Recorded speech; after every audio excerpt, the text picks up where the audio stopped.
Okay. I can't believe we're doing this right.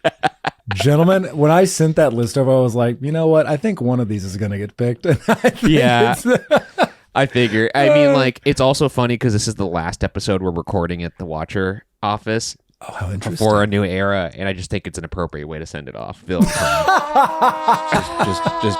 burn it down.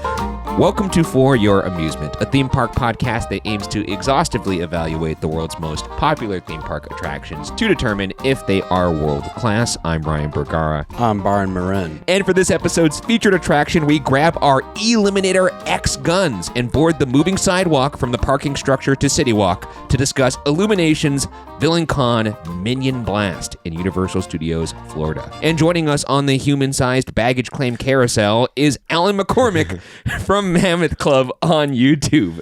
Thank you for joining us, Alan.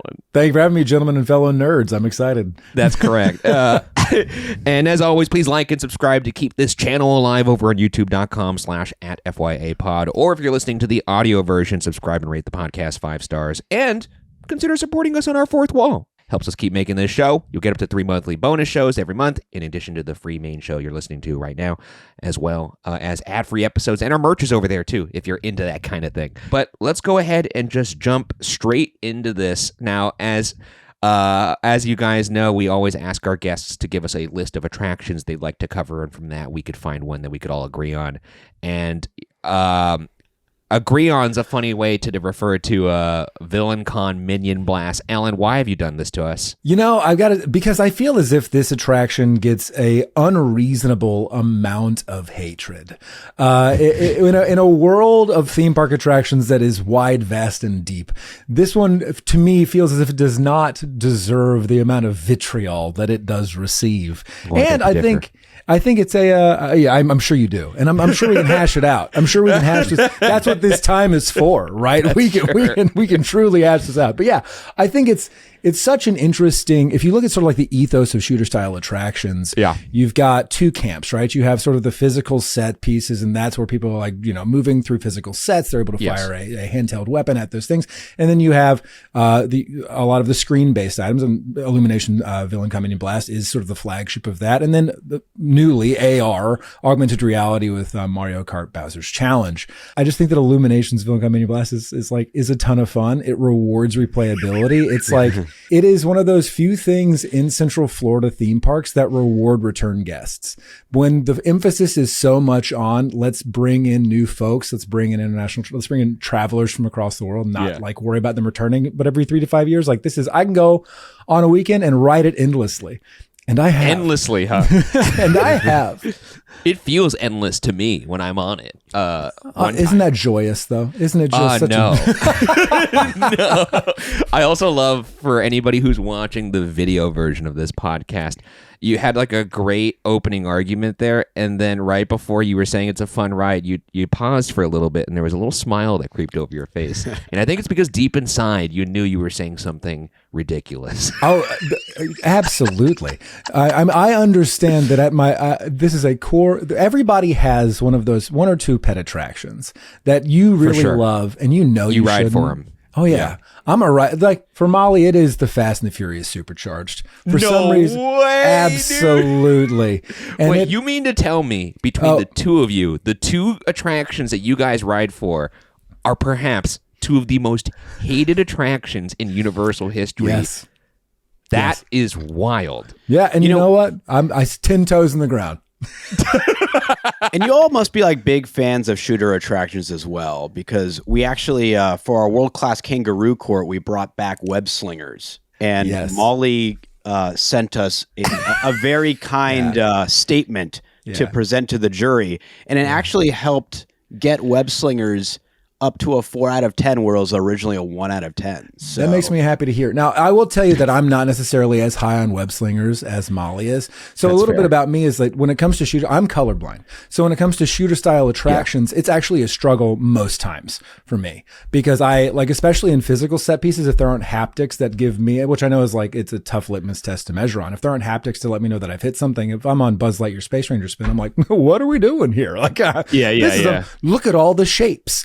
So It's a really interesting like world to live in, and web slingers is, I think, one of the more difficult attractions if you know if you don't see color, because you're like, what are there strings actually being shot right now? What's going on?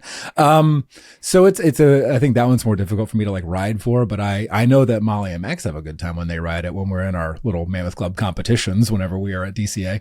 So yeah, I'm happy to hear that it perhaps moved up a couple of pegs.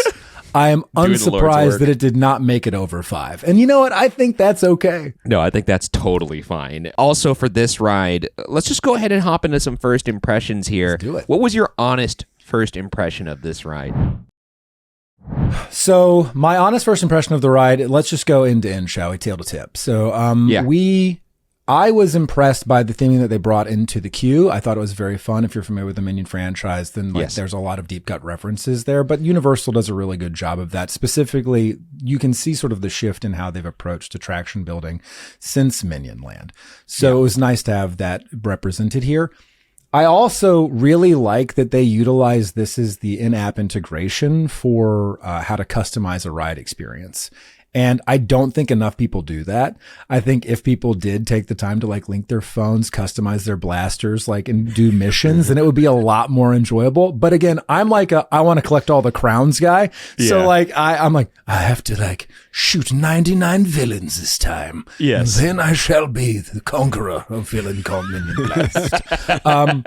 And that is my approach. So like I literally pulled up when we were at one of the Orlando Informer events, and I was like, guys, I don't care what you do. I'm going to go ride this 3 times. I've got missions to do. And like, I went and just like hit that movie because there's no wait, never is. So you just go and ride it. I wonder why. It's almost like it has a great and efficient utilization of movement through space that rewards you as you go out through scene by scene to accomplish specific tasks. That is the longest way I've ever heard somebody say moving sidewalk. Correct. By the way. Yes. If you would like embellishment, I'm your guy. I think... and filibuster, perhaps. perhaps. First of all, I was overwhelmed by the, like, everything that's happening. It was a sensory overload experience. But what I took away mostly was that I thought the ride tech was cool and did a lot to lay the groundwork for what potential ride tech could be in the future. That was genuinely when I got off the ride, I was like, oh, Universal's very clearly trying to make inroads with in-app integrations in ways like they've done in Universal Studios Japan, and they want to bring that here in a way that's significant. And the fact that the land is also interactive was a big deal for me. It also makes sense that you would like this ride too, because anybody who knows you personally, and we're lucky enough to know you personally now, you're a gamer, you're a competitive guy, and like we got on Dragon Racers Rally at Epic Universe. And I was stoked to spend one time on that thing. If you don't know, that ride is about like, it's like a physics experiment. You try and make yourself spin in these kind of swiveling seats. And you spun like, the video of you doing that, it's like you spun like 17 times. It was crazy. Yeah, 14? Yeah. 14 was my record, yeah. So wow, so we were there to witness that. Alan's going. Yeah, that was my previous record was 12, and that was my 14. So yeah, I was able to sort of top that. Now, I don't know when I'll be able to get back on that ride because there's no single rider and no express, but maybe one of these days I can get back on that ride. So you're into like a gamified experience, which is why Web Slingers, this ride, I don't know really what the supercharged. Yeah, supercharged. That to me is just, it is very much an homage to the absolute ludicrousness that is no Fast pun and Furious. No pun intended. Or was it? Yeah. But yeah, it's just a nuts. Like I also like Mario Kart Bowser's Challenge at Epic Universe for the same reason, right? Like not only that, but the entire world. If you're able to gamify a space and make it feel like everything comes alive I think my ethos is if you want me to engage in your world in a way that's outside of like, oh, look at the pretty thing, then that's a big win in my book. So for me, that element that I appreciate in a ride that gets me in is chaos, which is why I like Fire Drill, which is why I like Cat in the Hat. I mean, if you really look at like the backbone of what I love in an attraction, if you can introduce a little chaos like the Joker, I love it because I'm fully Joker-fied. And Byron, what was your first impression of Villain Con? Oh boy, well, it was with you. I know it was. It was. I want to hear it from your mouth. I want to hear your words describing this experience. It was this year, right? It was. Or am I? Was it this am year? I whiffing it, or was it the year? I think it's a repressed memory. I'll have to open up that box in my memory palace. I think it had to be this year, right? Sure. When we went in April. I didn't know much about this attraction. I've never seen a Despicable Me movie in my life. No. I have ridden Minion Mayhem here in Hollywood. Not a huge fan of that. Didn't know what I was getting into for this one. Yeah. I did think, oh, wow, this is, maybe a little more involved than I thought. Like we got like these big blasters. I kind of like there's kind of like a trade show kind of effect going on, like a convention. They're trying to sell like goods to like a villain, or there's like a travel agency. I'm like, oh, this is actually more charming than I thought. And I'm like, this is like a neat little pre-show kind of situation when we're on this like walkway. And then like a minute or two later, I realize, oh, this is the ride. I think we looked at each other like, oh, wait, this is the ride. Like this is like we're in. This is like, I'm like, for a second, I thought we were maybe moving to like what the main thing was. Like maybe it was going to be a show, maybe it was going to be a ride. And it was like, oh no, you're just sitting around you're standing. You're standing on this very slow moving walkway. We didn't really understand the rules from what I recall. Yeah. I still don't really understand the rules, which is why it's so great to have Alan here. I'm happy to help. And so I didn't really know what I was supposed to shoot at. I didn't realize that they had two different triggers, that like one's like a bigger blast than the other one, and one has an infinite amount of ammo while one has, a finite amount. Yeah. I just kept feeling this uncontrollable urge to kind of like get over the side railing of the walkway, because there's like a good amount of space between the screens. So I kept feeling this urge to like kind of pull a Jeff Goldblum in Jurassic Park and kind of just dismount the ride and just kind of walk out. I don't know why. I just kept thinking, I'm like, I would like to get off this. Honestly, that's pretty. I mean, first off, where do we all stand on Minions in general? Are we fans of these guys? I think Minions are. God, am I a fan of Minions? I think I'm. That's square one, right? I'm there. aggressively neutral as it relates to Minions as an entity. I think that I missed the timeline in my life where I would have fallen in love with them, and I think I missed the timeline in my life where I would hate them or loathe them with a fiery passion. So I'm sort of very aggressively neutral towards the Minion. I understand their purpose, and I understand why some people do love them, though. I think that's where I am too. I oscillate between like, these guys are kind of funny, banana, all that stuff, and then there's also times when I'm like, oh, I'd like to shoot this guy in the head. I think there's a mission for that, Ryan. I'm here to tell you there is a mission for that, so you can do it.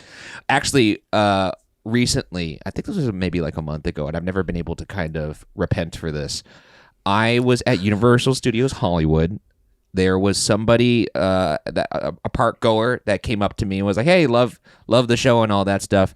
And I was like, "Oh, I love your cosplay." And they were like, "Excuse me?" And I was like, "Oh, your cosplay. You're dressed like a minion." And then they went, "Oh, no." But and it was so awkward. And I was like, "Oh no. Okay, well, let's take a picture." So there is somewhere out there a picture of me and somebody.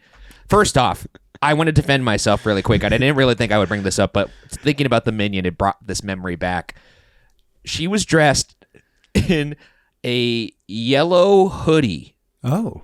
With overalls on top of that hoodie.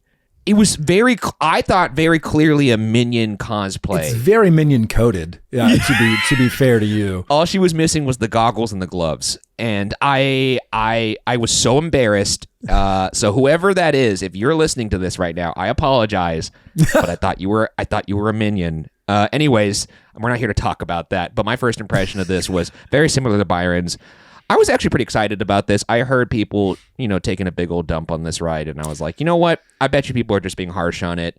And then I went in, and the queue, I actually really liked the queue. I thought it was fun. And then the ride itself, similar to Byron, because I did not read up anything about the system, I truly was confused by the ride system. And then, once I realized this is what it was and how slow it was moving, I was like, I vividly remember seeing a red exit sign and one of the hidden in one of like behind the railing. And I remember thinking, I could just get off. I could get off. I could drop my Eliminator X gun right here on the moving walkway and then just get off this ride. Why would you? I mean, what a treat that is. I would, because I respect myself, I think, a little bit. And I think that, and that was ultimately what was going through my head. But you know what? I was like, I'm a completionist. I'm going to finish this ride. Yeah. I'm going to judge it for its due diligence. And honestly, in that moment, I remember thinking, one day we're going to have to cover this on this show. That's true. And that's going to be a dark day. And today that day has come, and maybe you'll change my mind, because I'd like to approach these with an open mind, which everybody could attest that I definitely do. I'm very objective. I feel like this is one of those situations where, because usually we don't like looking at POVs and stuff before we experience attraction. Right. It might be helpful, maybe not to see a POV, but at least if there's like a 2-minute tutorial. I'm sure Universal must have put one out when this attraction was coming out, probably showcasing how the app works and stuff like that. Because having a lot of that context would have given this, To be fair, we didn't walk through the pre-show, though. We walked right onto this ride. There is a fair amount of pre-show and context given in the ride queue, but it was a walk-on. Yeah, and I remember commenting on it that, in fact, that it was a walk-on, actually, because we got on very shortly after it opening, like months after, I want to say. And so we were like, oh, I wonder if this is going to have a huge line. And then we saw it was like 5 minutes. I remember saying to Byron as we walked up, like, oh, it's a 5-minute wait and it just opened. That can't be good. And so there it is. I guess the tricky thing is, because like immediately I think, well, if they just hold everyone and do like a quick tutorial, that would be much better and everyone's going to have a better time. But as Alan, as you said, this thing is meant to be rewritten and gamed. That's correct. Over time. Yeah, and this is kind of one for that appeals to more of like the pass holders, the locals. So you can't just stop people that have been on it numerous times and give them the 101 every time. And I think there's an argument to you could take the Mario Kart Bowser's Challenge approach, where the pre-showroom doesn't necessarily have like an instructional pre-show as you and I would come to expect one, where there is verbal instructions given. You have, Latiku shouting at you, followed by, a split screen demonstration a la Mario Kart of old, of how to perform and how not to perform the moves. Is Latiku the guy on the cloud?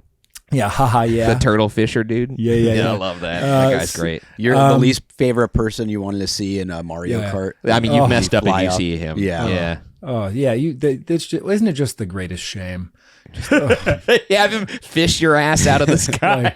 Put you everybody back on the else track. is on the track. What are you doing there, you jabroni? That's right. So I think there's a lot that I think could have been done to help sort of help get you integrated with the app. But I think that was new at the time, especially in Universal in Florida. I literally have my Play app open here because I'm staring at my really cool point total. But it's we'll have to reveal that at the end, your point total. And I actually haven't written as much as many people have, because if you look at some of the team members who go in and write it over and over and over again, I'm like, what are you even doing? But it does reward, and I think it is a novel thing in Orlando theme parks specifically. It is a novel thing to reward pass holders and regular goers. I like that. If there's the opportunity to do that and in a way that's gamified and integrated, then you're going to have me there as I'm fully in support of it, because I personally want to see more of it, which is why Super Nintendo World is such a huge boon to me, because it's the same thing. I can go and play those games over and over again, buy a new band, try to 100% and complete it as fast as I can, because I'm that kind of nerd. That's just what I want to do. So you're just into the game aspect, and it seems like we aren't as much into the game aspect, but that's good, because you need both. You need both sides of the coin here. And I think with that, the stage has been set. Let's figure out how we got to this moment in time, Byron, and I'm very curious where you're going to start this history section. Oh gosh, don't get too excited. But we will take this back to 1871. Hell yeah, let's go. 1871, an inventor by the name of Albert Speer patented a spear. A spear, Albert Speer. Is it the spear? What do you S-P-E-E-R. Hey folks, Byron from the future here. Just quickly interjecting to clarify that this is not the same Albert Speer that was a German architect / member of the Nazi Party. No, this Albert Speer was born decades prior. Just so you know. Okay, I thought he was patented the spear. I was like, that's good. Tufting the patent. No, but he did patent a system he referred to as an endless traveling sidewalk, in which belts consisting of a series of small platform rail cars could be used to enhance pedestrian travel. Although Speer's specific patent would never be built, this idea of moving pedestrian platform would ultimately be brought to life by architect Joseph L. Silsby and engineer Max E. Schmidt. Built for the Columbian Exposition of Chicago in 1893, the world's first moving walkway would run thousands of feet down a pier, transporting guests arriving by steamboat. Thousands of feet? That's right. It's about I'd say a bit over 1,000 feet each way, and then it would loop like around. So you Is that the biggest moving walkway in the world? That's like a quarter mile. That's Wait, nuts. let me look it up really quick. Really quickly, I need to see what is the longest moving walkway in the planet, and I want to see if you guys could guess it. As any like technological marvel, I'm going to say it's like in the UAE, but like that's Byron. I'll give you a hint. You've been to this place, and I have not. This country. Active. It's an active moving. The Guinness World Record. There is an entry for this. Do I just have to guess the country? No, just guess how many feet. how many feet? Oh, let's go with 6,000 feet. Are we doing Prices Right rules? Yeah, we are. $1, Bob. No, I'll say. Oh God, I'm going to say 2,800. It's actually significantly less than all that, but I mean, it's still good. It's 669 feet. Oh gosh, and that is located in Sydney, Australia. Oh, Guinness World Records, 204 meters, aka 669 feet. I guess we have so many more efficient methods of transportation that once you exceed a few hundred feet, it's kind of pointless. Could you imagine how long it would take to be on a 669-foot moving walkway without walking if you just let it take you? Can you imagine being on one that goes for like over 1,000 feet? Yeah, but if it's by the ocean on a pier, that sounds pretty sick. And it's also the first one, so there's a novelty to it, right? Like, people are probably like, "I'm moving and I'm standing still. This is nuts!" Like, yeah. The great speed. Are there horses under this? There's horses under this sidewalk. I bet I bet one of the people that arrived by steamboats like lost their mind. Yeah, they must have thought people were aliens, seeing them levitate forward towards them on a boat. Yeah, and I'll also add that there was I think there was two belts. Like one went a little faster than the other. Wow. And they also had the option. There were benches so you did have the option to also sit. How interesting. But anyways, over the years following the 1893 exposition, moving walkways would find plenty of places to ease pedestrian transit, most notably in airports and perhaps even theme park destinations. One of the more impressive examples of this would be the massive moving walkway at the Universal Orlando Resort that runs between the parking structure and City Walk. This here is the moving walkway, Universal City Walk, Universal Studios, Orlando, Florida. As you can tell, we can walk faster on this. It's really cool. Speaking of the Universal Orlando Resort, it wasn't always in need of a moving walkway. Prior to its large expansion through the mid to late 90s, it was originally just a single park with a set of attractions that, with the exception of E.T. Adventure, no longer exist today.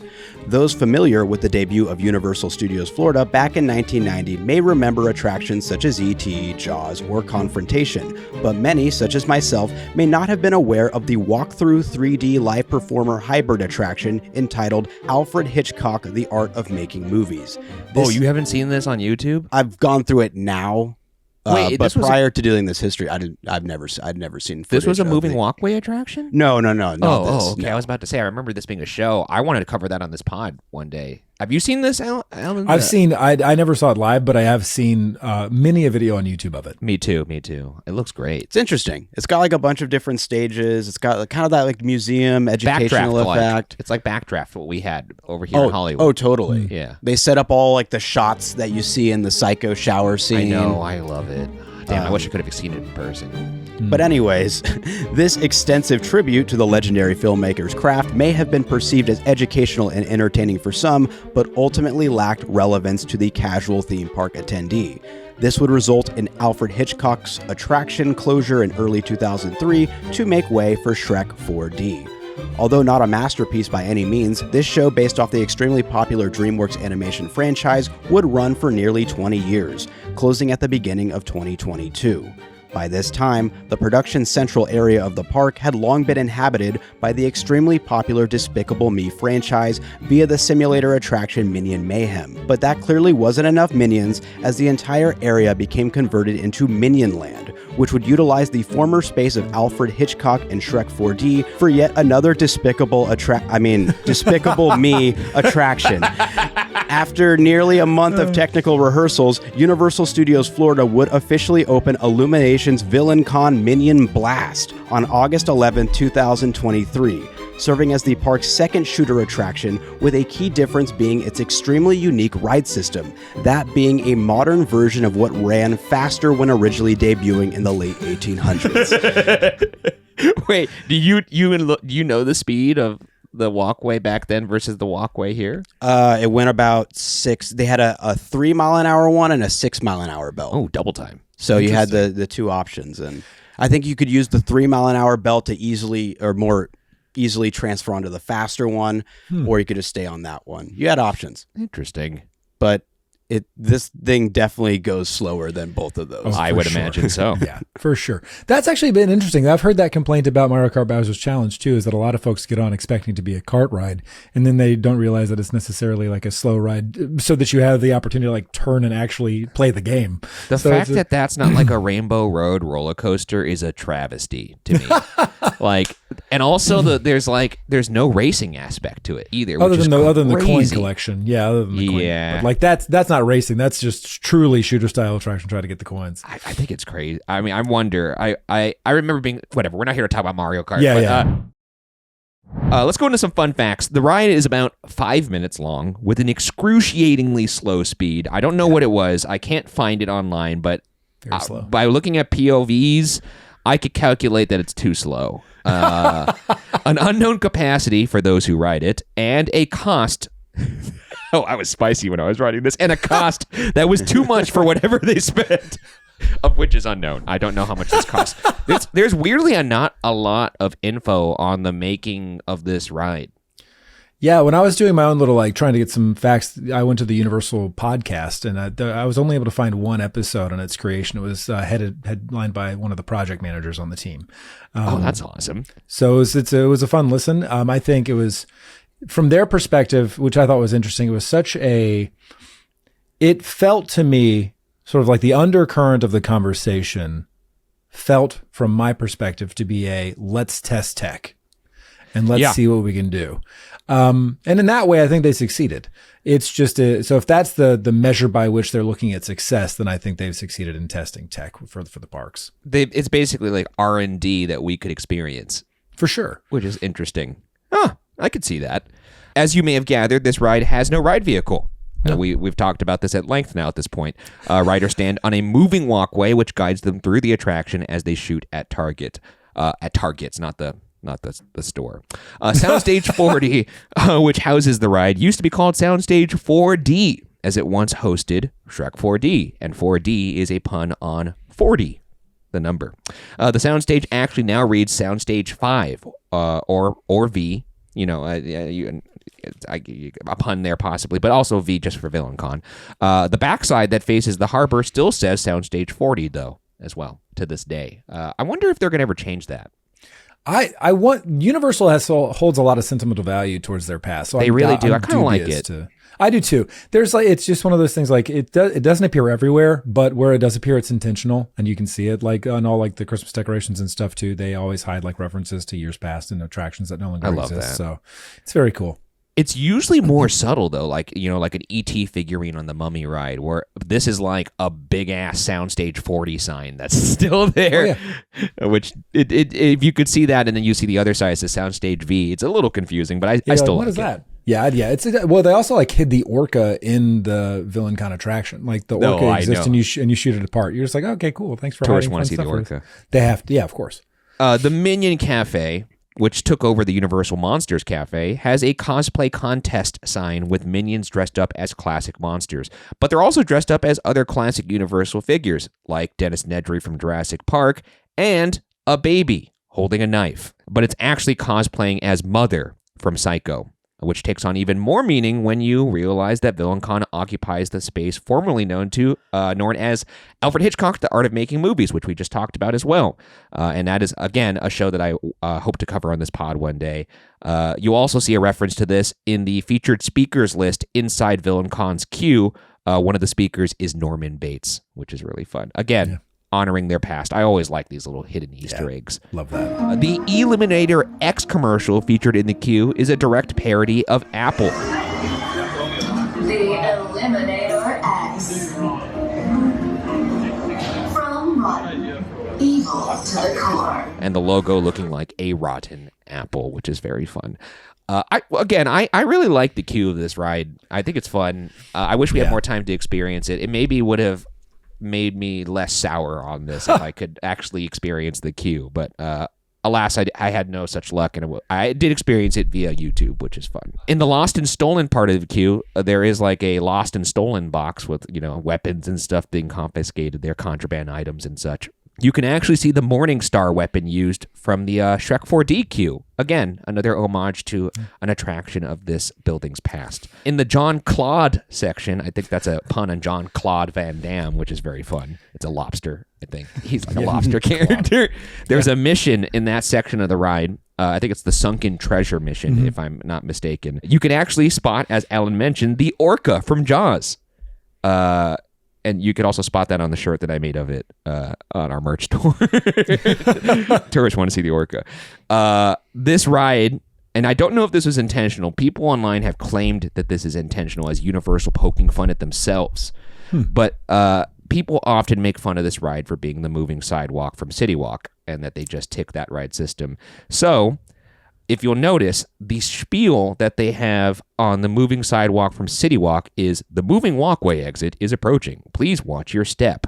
In this ride, they copy that exact spiel and they use the same voice actor. And in the ride, it's the VillainCon walkway exit is approaching. Please watch your step. People online have theorized that this is Universal poking fun at themselves, getting in on the joke that, yes, we realize you say this is the City Walk moving walkway, so we're going to make the same guy say the same spiel and just put VillainCon. What's your thoughts on that, Alan? Do you think that they are self-aware enough to make that kind of joke?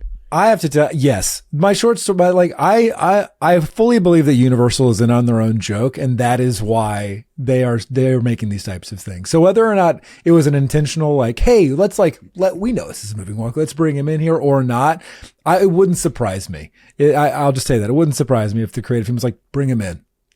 Yes. It's really good.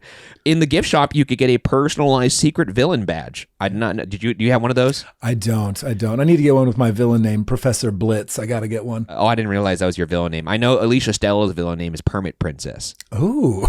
And I saw her ID card online, and I think she was on the leaderboard. Are you on the leaderboard, Alan? I've made it onto the top 30 for the day before, but I've not done the all-time cracked, not done the all-time. I mean, I'm sure that's insane. The all-time numbers must be so nuts. I have concerns for what people are doing with their time. Like I enjoy this attraction so much, and if you enjoy it more than me, good for you. But it's just like, wow, that's a lot. That's a lot. It's I guess impressive. The speedometer in the malicious motors section of the queue reads 67.90 miles per hour, which is a reference to the opening date of Universal Studios Florida, 6/7/90. The ride offers the opportunity for you to sync your blaster with the Universal Orlando app, where you can customize your blaster, as Alan mentioned before, and track your scores for the leaderboard and win trophies. Trophies that include, these are the names of the trophies, U-Da-Bomb, that's if you explode 25 bombs, you get that trophy. There's a trophy called Certified Smasher, which is not what it sounds like, but that is, you must complete Mission Fists of Fury to get this achievement. What is the Fists of Fury mission, Al? Do you know I actually have it right here because I've got my blaster open. So the Fist of Fury is so you destroy decor, furniture, everything. VillainCon is your rage room now. So it prioritizes that you shoot furniture and try to destroy paintings and stuff like that. Oh, dude, I've always wanted to do a rage room. Have you ever done one? No, I've not, but there was one in downtown Orlando for a while. And listen, if we ever needed one now, it's today. You don't strike me as a rageful guy, though. Sometimes you just... Who doesn't need to scream into a pillow, folks? Who doesn't? Well, maybe this is your version of screaming into a pillow, is blasting minions on this ride. It is very cathartic. It is. It's like the ride ops are like, that guy. Is he okay? That guy hasn't blinked in 30 minutes. He hasn't gotten off the walkway. They just hear the heavy exhale upon stepping off the moving walkway. This. Or you're just muttering, take that. Take that. Like you leave singing "Seize the Day," and it's just everything's good. And then there's I listed another trophy here, which is this is a fun trophy. It's called 100% Evil, and apparently you only get that if you do all the missions. Yeah. How many missions short are you of that, or do you have that one? I am one mission short. The only mission that I haven't done because I didn't it was a long night and I wanted to change it. It's called No Fly Drone, and it's you destroy 15 flying targets. Is it hard? That one is hard because you don't have a high volume of flying targets. It's either flying targets or they even like include music notes in that, because there's the one very short sequence where you're shooting at like effectively like a Guitar Hero looking sequence. So that's the only mission that I haven't done as of yet. I have to say, and I think this is the magic of what you guys have made over there at Mammoth Club. Your guys' passion is infectious, and like seeing you explain the game mechanics, I have to admit it's growing on me. I think there is a part of me that could see the light here in terms of like, oh, it is fun to get all these achievements. Because right now and this is kind of unrelated but somewhat related, I'm playing MLB The Show a lot now, and I've created a player and I'm grinding out AAA right now. But like the achievements and little badges you get in that game do give me a hit of dopamine and a sense of accomplishment. Mm-hmm. And if I could do that on a moving ride, I could guess I could see it, you know? Yeah, I think there is a I'm going to nerd out on you because this was my career for a long time. There is a book called Actionable Gamification by the author's name is Yu-Kai Chao.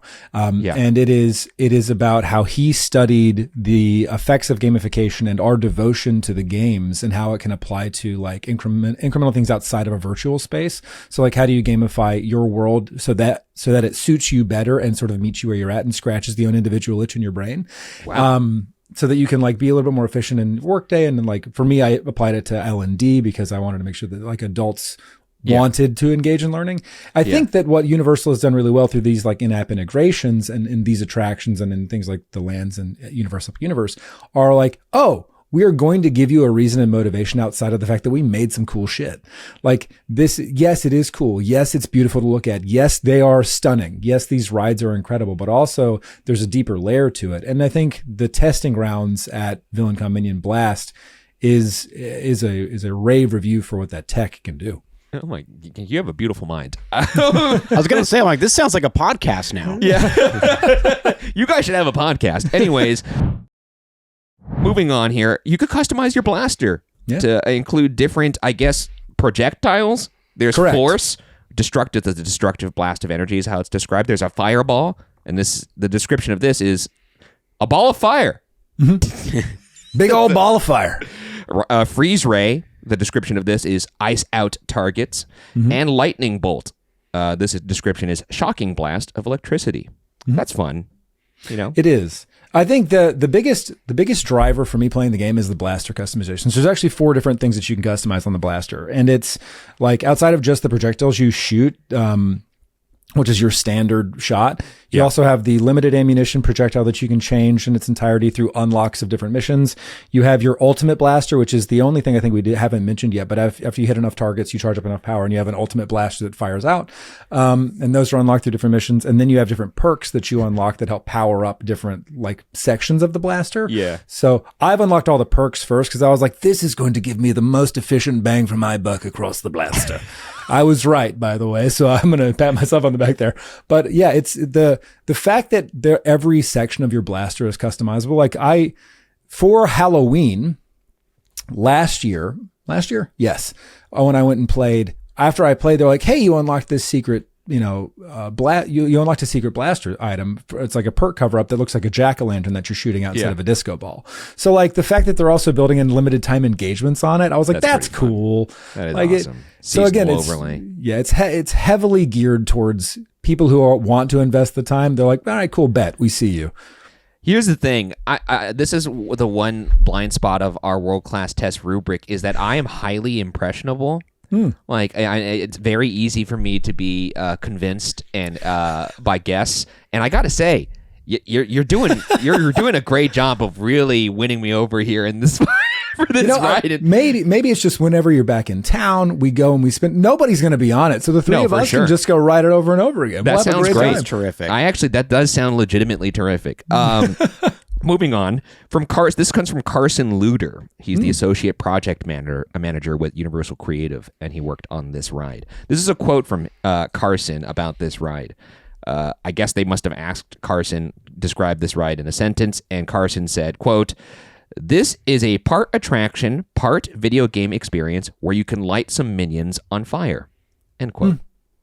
I think that's from the Discover Universal podcast. Now that you said his name, Carson, was that? Yeah, I believe he was the one who was on that pod. It's not where the sentence was going, I thought, but I appreciate the ending of I'll light some minions on fire. They are nothing if not indestructible at this juncture. That's true. I'm convinced that minions will outlast cockroaches in the imminent threat of nuclear fallout. So like they are cockroach-like. That's an apt description or comparison, rather. Here's some tips straight from the Orlando website and Carson, and I'm sure you already know these, Alan, but just for the sake of the listeners, here's some tips. Don't just, and this is verbatim from the Orlando website, don't just aim at the main screens. Not only will you see several small screens with major point earners, but there are also some physical set pieces you can blast at, like boxes. Aim at those symbols on the other side of the walkway from the screens. I'm guessing this is not news to you. So there are, I'll just call out one in particular. When you move into the Claude Van Damme section of this, there's a series of 3 pipes that are running across the top and bottom of the screen. And in it, there's actually, you can shoot and collect. There are collectibles that you can gather, not just in the attraction, but in the land. There are 52, I want to say, collectibles. Yeah. 52 or 56. I'll look at it later. But you can get like 4 of them there. They'll just they appear as if it's going through a roulette, and then you can fire and collect those, or just get coins and rack up points. And they have, let's say you're like, I don't like the fact that I'm shooting force fields. I want to shoot fire, which, who doesn't want to do that? You also have the little boxes that have the symbols of the different elementals type weapons that you can fire on that are physical sets that you're shooting at, and your gun will have a haptic response and change the type of elemental you're projecting for the next, I think it's 15 seconds, 20 seconds. I think it's hilarious, by the way, that they chose Jean-Claude Van Damme to pun in this ride as a pop culture icon, because he has arguably one of the funniest stories of lore of any actor I've ever heard. Did you know he was originally the Predator? He played the Predator in the film Predator, and he got fired because there's a huge oral history on this. I know this is not something you're supposed to do on a podcast. Is you should go read this oral history, but it's very funny. And in part of it, the reason he got fired is because he was insistent on the fact that the Predator should basically know martial arts, and specifically should be able to do the splits.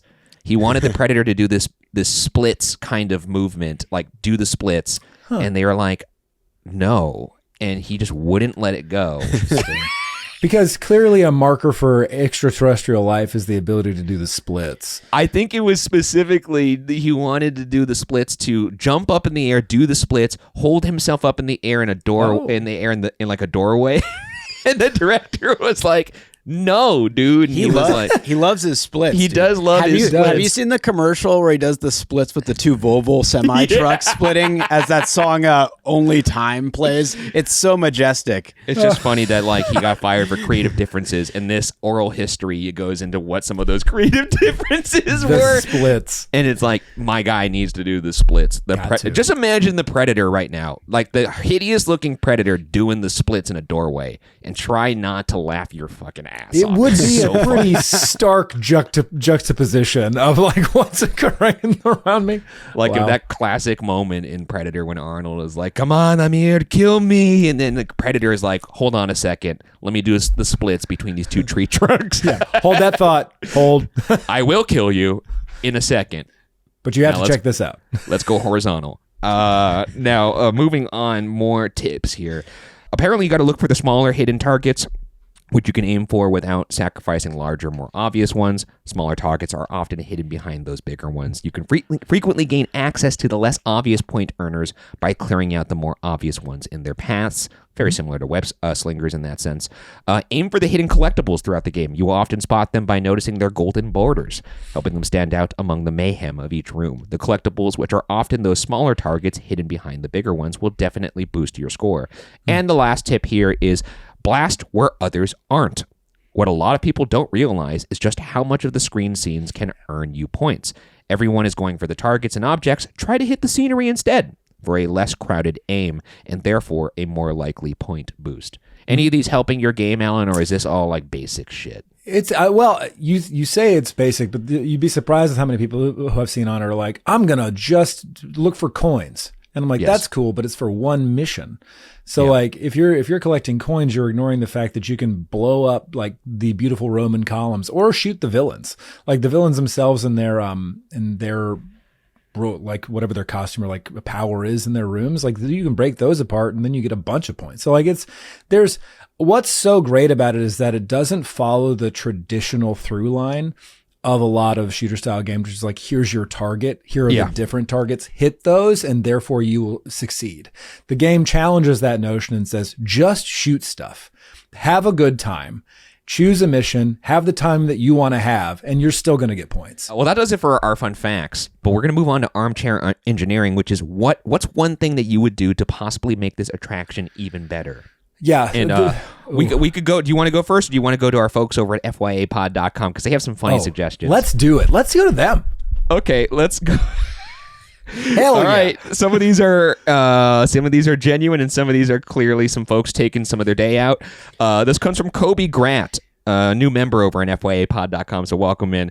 Kobe says you should add an incredibly impressive animatronic of Gru at the end, and then advertise it as quote the most technically advanced animatronic in the world, so that wait times are grossly inflated for an otherwise mediocre attraction. Definitely not stealing this idea from another ride that maybe at a nearby resort. I'm feeling a little Na'vi hate. Yeah. Na'vi always catching a stray. It does. It really does. It is a smart advertising thing to do, though. This comes from Chris Morgan. Replace all the screens with physical sets and effects. The VillainCon indoor part of the queue before the conveyor belt is actually really great, with loads of fun details. I genuinely enjoy exploring that area considerably more than the ride itself. I would agree with that. Yeah. The Stallion Mang says, if you're going to make a ride you could stand up and theoretically move on, why not make some alternate pathways you could step onto? You could stay on the main path, but maybe there are some branching additional walkways you could step onto as well that take you to different scenes. Would be a fun novelty and it adds some rewritability. That's actually really cool. My only like plus one to that is you unlock those, right? So much of this ride has to do with you playing it over and over again. Like just like other games reward you to for playing and unlocking things. Like if you gather X amount of points, you complete X amount of missions, then it unlocks certain things for you. Or maybe you like shoot a hidden target and then it unlocks something that you only get that game, right? So there are things that you can do that really help. Here's a suggestion that's kind of in line with what you just said of unlocking something with the more points you score. This comes from Lil Clown Baby. That one always cracks me up. Here's the suggestion. Every time you make a hit, the walkway speeds up. So by the end, you're running full Usain Bolt speed. Just 20 miles an hour out, like between meters 60 and 80, top Usain Bolt speed. Just whoom. We have two more suggestions here. One from Mortician Help, another first month member. Welcome in. Change nothing, except if you get a really great score, Gru has to give you a sweet little kiss on the forehead. Oh, well, nice. I'd consent to that. Okay. Yeah, that's true. And then finally, this comes from Slam Johnson 4. Their suggestion is a real gun, so I could take myself out of misery. Slam Johnson, buddy, it feels like we need to talk. I think the easiest thing that one can do in that space without absolutely overhauling the attraction for an extended period of downtime, which I know that me would be upset about and nobody else, would be if you, all of us having recently read Monsters Unchained, where it is a brilliant mix of practical set within the foreground and screen in the background. Yes. I think that VillainCon Minion Blast could really benefit from that, where you have more of those materials in the foreground. You don't even need to change necessarily what's happening on the screens in the background, but giving yourself more interactivity with some of the objects in the foreground that are also able to be shot. And I think that's a you can throw some of the money at that problem, quote, problem, unquote. And then I think that would add a high degree of, rewritability and immersion to the space, because as we've all mentioned, there is a lot of physical space between yourself and the walkway and the actual set pieces. So you have the existing real estate. And I think if I would argue not enough space. Maybe. Get me farther away. You just want to have your face in the screen. I think I just want to be outside the show building. Oh, okay. That's fair. And not, on the ride. That's Ryan's armchair. VR goggles at home. Oh, by the way, some of the comments Switch. on the real gun suggestion. When Slam Johnson said the suggestion is a real gun, so I could take myself out of the misery. Two comments on that really present the duality of man. One person said, and this is James, says, this is the correct answer. Oh, and then another person, Mr. Price, says, Jesus, LOL. Is it a suggestion or not? Who's to say? I'm not sure. I don't know if you should follow that suggestion, but my suggestion, and I think this is actually really doable, and it would bring me joy, is if there were certain minions, like let's call them thespian minions. Oh, thespian minions. Like if you kill that minion, they have a really, really funny, dramatic death scene. Like really eating it up, like just making a meal out of it. Like, yeah, like, you know how like in The Mask, when he gets shot, when he puts on the mask at the very end of the movie and he does like that Oscar-winning performance death scene, if there were certain minions that did a very exaggerated death, that would bring me joy. Oh, just give me a Wilhelm scream, and I'll be happy. Like Wilhelm scream. I'll be a Peachy King right there. Yeah, I think it's I think that the dance party scene at the end where you've got the disco happening, you've got so many minions dancing. Like instead of having them bounce off the walls, if we could just have a whole lot of dramatic death scenes, that'd be great. That would be really good. Yeah. By the way, Wilhelm scream, if you guys don't know, is a scream that's pretty much put in almost every movie ever made. It's a scream. I can't remember where it began. It was some sort of movie where the character I think was either like named old Western Wilhelm or the actor, and it's a very distinct scream. We'll play it right now. Wilhelm! Yeah, I'll just fill my pipe. It's unmistakable. You get it like in a lot of Spielberg, Lucas type of films, and like those older movies, even current ones. I feel like occasionally, like they throw a Wilhelm scream in there. The ow! Yeah, that's a pretty good Wilhelm scream. One of the most prominent ones I could think of is in Return of the Jedi. I think it happens when like somebody going in the Sarlacc pit. Yes, one falls in the Sarlacc pit. Yep. You had the Wilhelm scream. Yep. I will say, in terms of villain con, if they're getting rid of Rip Ride Rocket and they're saving some potential costs there for licensing the music tracks there, why don't they just carry it over? So every time you activate one of the power-ups for Villain Con, could you imagine if you hit up like the Fireball one and then like Pitbull comes on like Fireball? Oh, I could see triggering different effects. That would be funny. These are all good suggestions, especially Slam Johnson's. Let's move on to 5 goods and however many bands. What are 5 good things about this ride, and what are any bad things about this ride? I'll name 5 goods so that I'm not talking this entire time. But honestly, pretty hard for me to find these 5 goods, but I don't think that's going to be a problem for Alan. But let's go quickly through my list. First thing I wrote for good, really fun queue. I legitimately think that the con theming plays well. If anybody's ever been to a con, I've been to Comic-Con several times, and this clearly takes inspiration from Comic-Con in particular.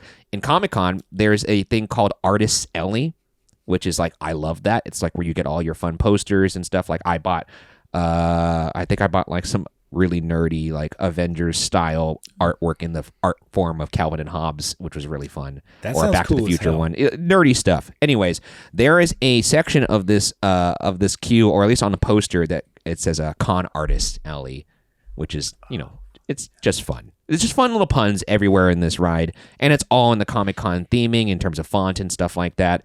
And I just love the Comic-Con floor, the exhibition hall. So like to kind of theme this after that, it's just a smart, fun way to do it. And I think it's legitimately fun. Mm-hmm. That's it. Huh. Moving on, the app and leaderboard, pretty neat. I could see that if you're into it, why that would be fun. And actually, as Alan described it more, I'm into it. If you're into shooters, this ride is for you, obviously. I think the puns and the jokes in this ride are legitimately funny. They tried what they could do, Yeah. And I think it's actually really fun that you get to hold the gun freely. Most of the gun, like shooter attractions, they're attached to the vehicle via some sort of like cord or literally on the vehicle itself, like in Midway Mania. The fact that you could just kind of hold this bad boy is fun. Oh, yeah, for sure.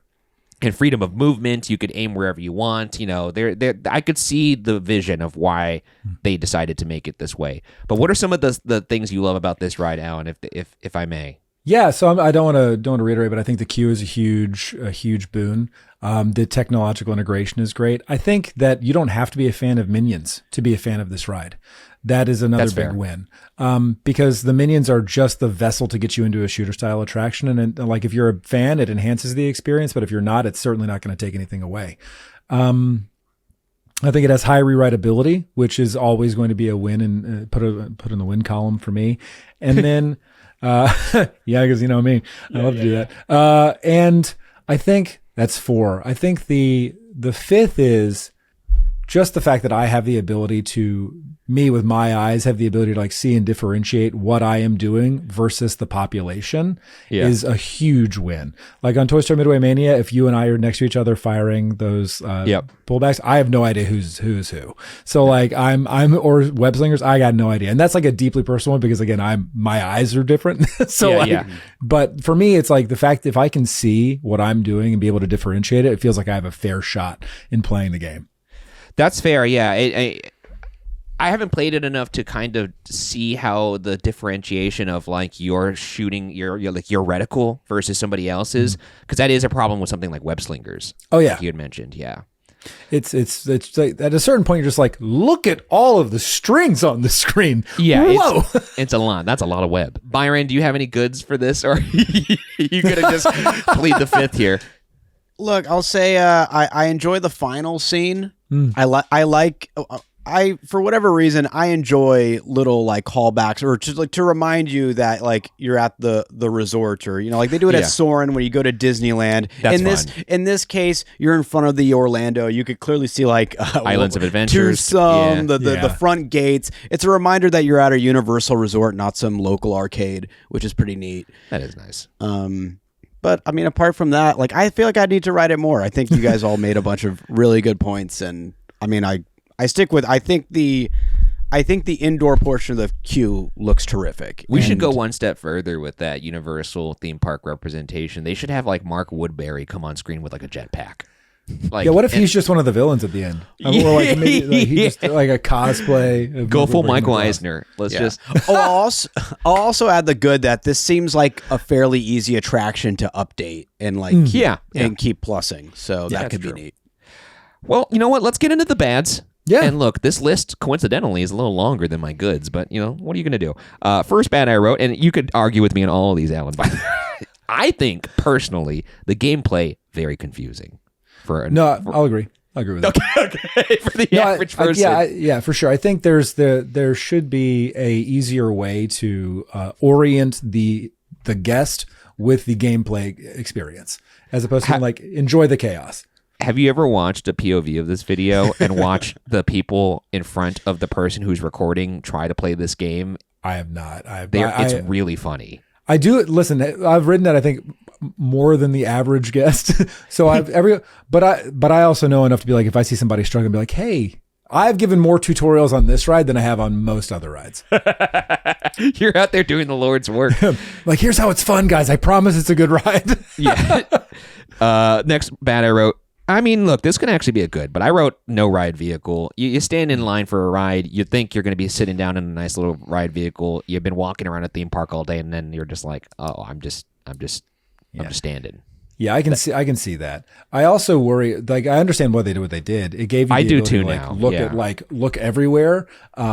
And I honestly don't have right now a solution that isn't you stand, right? Like that's, unless they put you on a swivel chair, just like, you're in sitting at a bar and you just swivel yourself. Like a swivel chair. Yeah. Yeah. But then I'm going to ask the question, what if you fall off? Yeah, there's a lot of things. I get why they did it now. They wanted that freedom of movement. That's kind of like something that differentiates them from all the other shooters out there. I just don't know if this was it. I don't know if this was it. But we'll see. I mean, I could be wrong. I want to experience this at least one or two more times. Or if we go with Alan, maybe 50 in one day. Yeah. We just ride it 3 times. Go get a drink. Go back, ride it 3 times. Go get a drink. And that's just lather, rinse, repeat. Have you made that video yet of I rode VillainCon all day? I haven't. I got to be honest. I can tell you it would tank, but it would make me feel happy. I don't know. That sounds pretty appealing to me. I'd be curious what your overall score would be for that day if you added up every score you got from each gameplay. That's what I'm most interested in, is like how quickly can one complete the thing. I love watching gamers who are really talented or have a lot of time on their hands. Yes. 100% a game, because speed I think it's speed run it. Like, and so I have a dream of doing that in Super Nintendo World. I have a dream of doing that at VillainCon. So like, those are things that I really like want to try, just to say that I did it. A speed run of this. I wonder how long that actually would take. I have vain hope that I could get it done in 2 park days. just open to close. Oh, interesting. That's pretty quick. For this with the land and in the app, I think it could be done. Especially because there's barely any wait. Like, it would take forever to do Mario Kart or even Super Nintendo World. But for this, you could just keep getting on. Like, I wonder if they'd even make you hand the gun over at the end if they're just right, to be like, guys, I can clean it myself. Or like, I brought my own from home. Just like, you should show up with your own blaster. Like, people show up to a bowling alley with their own ball and be like, don't worry, I brought mine. Unzip the case. I wrote, this isn't even a critique. This is just an opinion. I wrote, maybe the worst attraction in the entire Universal lineup, ? Wow, that's interesting. Even worse than Fast and Furious Supercharged. That's why I put the question mark. Yeah. We'll see how they measure up in the tests. That's true. See which one ends up scoring higher. Yeah. Ryan, I'm going to agree with you. That is an opinion. That is an opinion. I did ride excruciatingly slow. If you aren't into it, which many aren't, this ride is torture. And I did feel that. So when I was on this ride for the first time and I realized what the extent of it was, once I realized, oh, this is it. This is all you're doing. You're standing on this walkway, shooting at a screen. Yeah. I wanted out and I couldn't get out. And it felt like an eternity on this thing. I can see that. It's the only ride I've ever been on where I was like, I would like to get off if possible. If not, I'll wait it out. But I agree. And frankly, on my list of failings, it's like you don't have enough information prior to stepping foot on the moving walkway to know if you should self-select or not. Like, I think that there should be enough information for any guest to be able to determine if they would like to ride or not as soon as they get through pre-show. I don't think the graphics on screen are amazing either. Like, it really does kind of look like, if you look at the screen, if you're just looking at it, especially in ride POVs, this looks like an arcade game you'd see at like Dave & Buster's. Just big. Just big. Scale. Just big in scale. And that's a problem, I think. There's also this ride, more than any other ride, I think has the strangest ambiance I have ever seen on a ride. Like, if you look at POVs of this, it's weirdly quiet. Like, there's simultaneously too much going on with not enough going on at the same time, which is a strange spot to be in.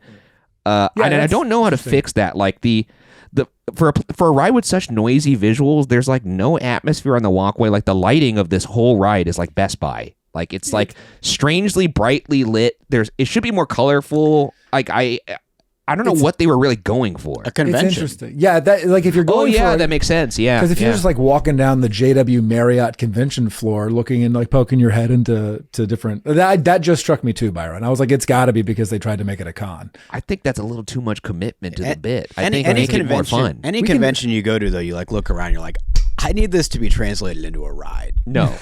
It's like fluorescent lighting essentially above you. That's crazy. The first thing I think upon walking into Gen Con every year is, how can this? I forgot my lanyard.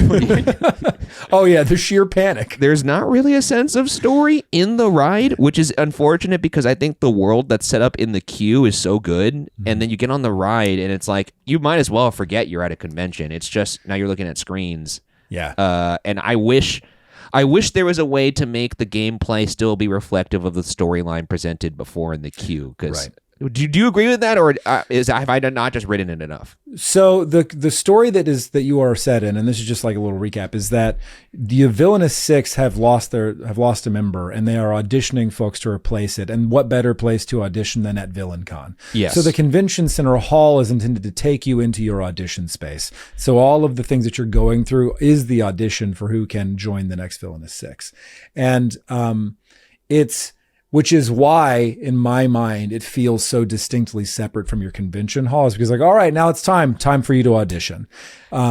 But there's not necessarily the definitive switch moment where you say, all right, I've left the hall and somebody has given me the cue that I am now auditioning. Yes. And I think adding in even an audio cue or a video cue is like, are you ready? Like, let's get into it. Or you're going to be the next villain in the Villainous Six. Like, even there's the simulator that we're putting you in. Like, that would make more sense because it is weird that you're just in the hall and all of a sudden you're like, okay, I'm just looking at giant screens now, I guess, in this hall. Like, even some transition moment would be a huge benefit to it. And now this next bad is probably just because I haven't been on this enough. It's for me, it's hard to discern whose gun is doing what, and I'm sure that's more apparent the more you ride it. So I'll give that one a pass. The sound of the blast. The next bad I wrote is, the sound of the blaster sounds like a toy I'd find laying on the ground in my nephew's bedroom. That's true. Yeah, that sounds right. They even have a fart mode where it makes fart noises when you shoot it. All right, I'm sold. It's world class. I'm here to tell. What is it? What's the blaster called? I literally just unlocked The it. E-Liminator X. Well, the specific blast for the fart bomb releases a toxic fart cloud, which is a one of your upgraded projectiles. That's an upgrade. Yeah. So I need to upgrade to Spiked Vengeance, which is a sticky spiked ball. I wish you well in that journey. Thank you. I appreciate that. I'll carry that forward. There is little to no work done on this ride in the physical environment, I will say. Like there's some effort put into some physical props, but it's nothing compared to like, Spider-Man or like even Transformers or anything like that. It's just, I wish there was a little bit more. And then the last bad I wrote, and I do think, well, again, a lot of this heavily influenced by my first ride and also ride POVs. This might be the most lackluster ride in terms of ending in ride history. It's got to be one of the most lackluster ending I've ever seen for a ride. The walkway just stops, and people just kind of like look at their gun like, all right, I guess it's off, and they just hand it back to the team member. The feedback that I have there is the same that I have at the beginning. Like if you're auditioning to be the next villain, then you should get some sort of input of like, hey, instead of having the score at the exit that is so far removed from your stepping off of the moving walkway, even bringing that experience forward would make it a little bit more like, oh shoot, like I've done XYZ, or like, hey, it's, imagine again, not to keep bringing this up, but Mario Kart does that to you. You're still on the ride vehicle and like, best in this vehicle, best in this hour, best this week. So like if you were able to have that sooner, then it feels like, oh, I'm still on the ride and this is still a part of it. Well, even Men in Black, if you depending on how you score, you either see the coach or you see, like now you're the Men in Black. Like there could be something like that, especially if you set up the premise this is an audition. I'd like to know the feedback. Like how'd I do? This is too much like a real world audition where I walk in and I do a reading and then I don't hear anything. I don't want to bring my other job into this, but you just wait for the call. You're like, okay. I'm just sitting there waiting by the phone, like I would be after Minion Blast. Yeah, did I make it to the Villainous 6 or not? Like, what? Come on, guys. Do I have to send a follow-up email after this ride? Did you get my headshot? To whom it may concern. That's it for my bads. Anybody else have any more nitpicks on this ride? Critiques? Well, I mean, I will add that I tried to show restraint here, by the way, to be objective. I'll say this. I think really good attractions get exponentially better based off the energy that is in your ride vehicle or in your theater, what have you. For example, we just rode Indiana Jones with like the people in the row behind us had clearly never been on it, and they were losing their minds throughout it. We've had this happen on Rise of the Resistance before. Oh, it's so good. And that takes already great attraction to another level. We got to do that list. When Top you 5 have vicarious rides. Like, what are the best rides to ride with somebody for the first time? And I feel like Rise would be up there. Yeah. Oh, for sure. Ones that give you a lot of bounce, for sure. But it has a negative effect with this one, especially because people that are not familiar with this attraction going on the first time, not only do they not know what's going on, in addition to that, you're kind of stuck with them moving so slowly. I felt a sense of secondhand embarrassment while riding this the first time, just looking at the body language of everyone else around. It's kind of like when like a comedian's bombing or something like that. Or maybe if you're just like in a theater with the wrong crowd that doesn't like, and then like if that energy goes down, then people are not going to feel as open to laugh, even if they did instinctually think something's like funny or enjoyable. And it kind of has that weird effect here with this ride. I agree. I mean, that's why I'm saying like, you and Molly's energy is infectious. I feel like if we got on a conveyor belt full of people that enjoy this ride as much as you guys do, this would be a fun experience. But when you are boarding it with a conveyor belt full of tourists who are confused why they're not sitting down, and I often see POVs of this video where people, it's kind of crazy. They just like have their gun at their waist. They just stop playing.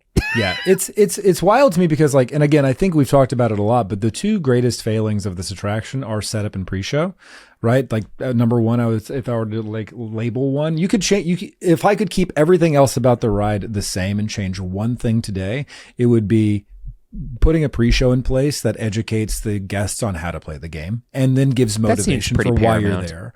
Yeah, like, why are you here? Answer the question of why you're here. Because I think I was introduced to the game in a pretty unique way just by virtue of the work that we do. And when we got to meet some of the creatives, I'm like, this is what you do, and I'm really excited about it, and this is how you integrate, and this is the app. So I was like, hell yeah, I'm jazzed about the app. But then upon rewriting, I'm like, oh, you don't get that same enthusiasm towards this integration if I'm just a day guest. And I think that's the biggest failing. I mean, every game you've ever bought in your life, going back to like Nintendo 64, it comes with an instruction manual with controls on the game. This game does not even have that. It reminds me a lot of... There's 2 triggers on this gun. Yeah, enjoy. Like, it reminds me a lot of... That's crazy that they don't tell you that what each trigger does. Yeah, or like, hey, there's you're 2, right? There's the special trigger, and then there's the normal trigger. Yep. It's so nuts to me. It reminds me of like very early in gaming when they were like, here's the game, or like, remember the first ever like Disney games where you're playing The Lion King or Aladdin? Oh yeah. I loved that game on PC. Right. Was this the game where you were like playing as Simba and you're hopping on rocks to try and sneak up on like a platformer, effectively, right? Yeah, it was a platformer integrated with some like minor environmental. If you recall, like we all recall really positive memories of that, but none of us like I went back and played it recently on Switch because they released a port, and I played it through the first 3 levels. And while I also relived that beautiful nostalgic memory of this game from my childhood, what I also recalled viscerally in the moment is the trauma of having to learn how to do it all by failing over and over and over again. Oh yeah. No, I think you're right. Yeah. So there was no instructions given on how to perform the tasks. You had to press the buttons and explore the controls. And that's very much the feeling that you get with Minion Con or Villain Con Minion Blast. Because they're like, there's no hand holding. They throw you into this chaotic space and you press buttons and figure it out. And the thing that works for Lion King though is it just says you die or you figure it fail. And it's like, okay, you just start right again. You don't move from your seat. Immediate restart, and this does not have that. So it's like that, I think, is why people have such a negative connotation to it, is because they're not given the opportunity, nor do they have the motivation to go back and try it again. Yeah, they should almost now adjust, because it's such a low, like it never is above 5 from what I've seen, is just like at the end of this ride, they should literally ask people, do you want to just keep going? Go again. Yeah, do you want to go again? If you want to keep playing.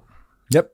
And I think again, there are a couple of things that could be done to immediately improve the guest experience for this and guest satisfaction. I think one is like an informative pre-show that gives you the instructions, because I think the 3 of us amongst people who are the same age as us are built a little, our brains are wired different because we're used to just failing until we got it right within the gaming space. Yes. Whereas today, like, I'm asking for the tutorial to end. I'm like, for the love of God, let me play Breath of the Wild, please. Like Tears of the Kingdom, I was like, if I get out of this prologue, I will do anything. Like, let me play the game. I know exactly what you're talking about. So I hope there's a happy medium between those 2 things, and put it packaged into a theme park space. I think, again, there are a couple of attractions to do it really well. Toy Story Midway Mania is one that does it really well. But I think the ability to, if you're not going to have that, then at least ask the guys, be like, hey, you want to go again? Like, because checks watch. Still 5-minute wait. Like, you can walk back on. For sure. Is and this is just a side question before we get into the world-class tests here. Is Zelda the IP you're most excited about possibly coming to Epic? Oh, absolutely. I think if I'm excited about a lot of Nintendo IP. Zelda's up there, and Luigi's Mansion. I've got Pokemon tattooed on my arm. If we ever get Pokemon brought to the parks, I have a dream that, wow, what a wild way to introduce this segment. I've heard this speech before. Yeah, it's not going to be the same. I'm going to tell you that much. Mine's much less inspiring for a variety of reasons. But if you did away with Comic Book Land inside of IOA and turned that into just one big Pokemon Snap water ride, where you just like that's the rumor. Hop on the. I would literally. The level of giddy is immeasurable. But I think. Yeah, true. I think there's just so much opportunity with Nintendo IP, and I'm so glad it's being brought to the physical space. Now, Pokemon being brought to the parks would be like Thanos putting in the last Infinity Stone in the gauntlet, and just the feeling of just pure serotonin that would be coursing through my veins would be so good. Yeah, it's unreasonable, really. Well, let's get into the world-class test. This is a rubric of 10 tests painstakingly devised by Byron and myself to determine if an attraction is world-class. To receive the highly coveted world-class pass, the attraction must pass 7 out of 10 tests. A score of 6 out of 10 leaves the attraction up for debate for world-class pass standing. I pray we don't get there, because I fear what Alan will do to my brain if we do. Anything lower than 6 out of 10 is an automatic fail. Without further ado, let's get into it. Test number 1, the average tourist test. Does the experience of this ride justify the average wait time? Let's start with you, Alan. I think I know where this is. Well, the average wait time is 5 minutes. I think like if people can justify E.T. for 5, then or justify Fast and Furious for 5. Well, Byron, you have the official average wait time. Yeah, what's the average Well, wait? the super official according to Throwdata.com. Throwdata.com. Can we take some guesses here? Yeah, take some guesses. I'm going to go 5. I think it's going to be a 10-minute wait on average. It's listed as 13. Oh, is that some sort of villain shit where it's like, we can't do any number lower than 13? No, because that's like kind of an aggregate. That's just like the computer taking the average of all the times that people report over. Interesting. Because there's going to be peak times where the reason I said 10 is because I imagine during peak seasons or peak wait periods, people are going to like sort of look at Rip Ride's wait time, and no longer will they look at Rip Ride's wait time, but they will look at that. Or if they're a family with kids who like Minions, they'll see Despicable Me, see the wait times get too high, and just go across to the next closest attraction. This attraction is also relatively new, so it's probably that opening summer probably had higher average wait times that have kind of kept this. And I'd say within the next few years that 13 is going to drop significantly. I think that's more like a 10. Let's call it 10. I think we call it 10. Yeah, soon to be 10. Yeah, do you think it's worth 10? Do I think it's worth waiting 10 minutes? Guys, I'd wait 10 minutes for Dragon Racers Rally. I think in good objectively, no. I don't think it's worth a 10-minute wait as it exists today. No, I don't think so. I mean, for you, Alan, what would be your balking point? Like, what's the most you would wait for this ride, or does it have to be that walk on 5 minutes? Yeah, the most I would wait. Let's say like there's just I'm jonesing for a ride on VillainCon Minion Blast. I'll wait 15. Sad place but I'm to not be. waiting more. Yeah, right. Imagine.